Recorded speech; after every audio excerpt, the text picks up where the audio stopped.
Hi everyone, I'm Jeanette with Vivo Vintage Designs. Welcome to today's video. Today's video is a watercolor painting, and these types of painting are what I call instant gratification paintings because they don't take very much time and the result is always something very pretty.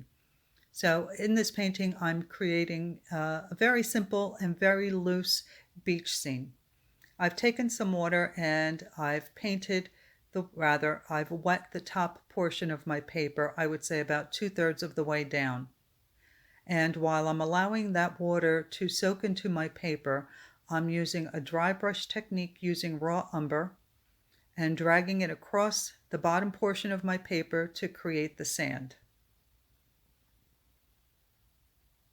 I'm also adding a little bit of the raw umber into the sky. And now I'm using ultramarine blue and making sure that I leave some white areas in my sky because that will be where I add my clouds. And while I'm putting that on the paper, I'll remind you that all the products used in this video will be listed in the description box just below, along with links. And if you have any questions regarding the techniques you see me use in this video, just drop it in the comment section and I'll get back to you as soon as I can. And if you would like to show your support for my channel, you can do so by giving me a thumbs up, leaving a comment, or perhaps subscribing. Your support is really, really appreciated. So now I'm darkening up the colors in the sky by adding a heavier consistency of the ultramarine.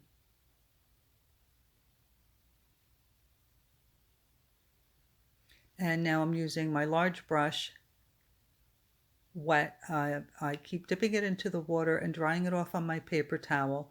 And I'm using little squiggly motions and circular motions with the tip of my brush along the white areas to soften the lines of the blue and the raw umber to create these fluffy little clouds. It's a very simple and very effective technique. Now, if you give this painting a try and you would like to share it with me, I would love to see how you do. You can always drop a picture of your painting in the comment section on my Facebook page just below this video.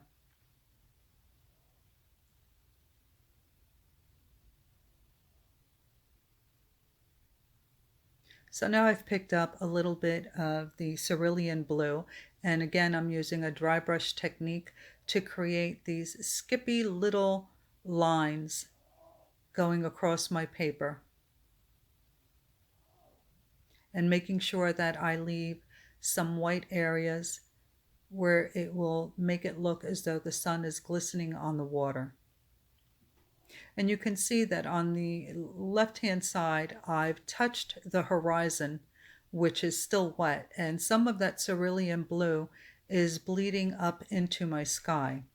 But I was able to remedy that very easily. And I'll show you that in just a moment.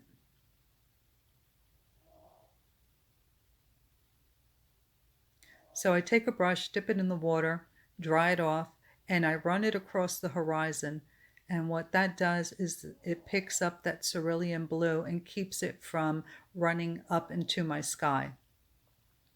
So now I'm just deepening the color with a little heavier consistency of the cerulean blue. And you can see that leaving that white space here and there makes it look as though there are waves in the ocean and that the sun is shining on those waves.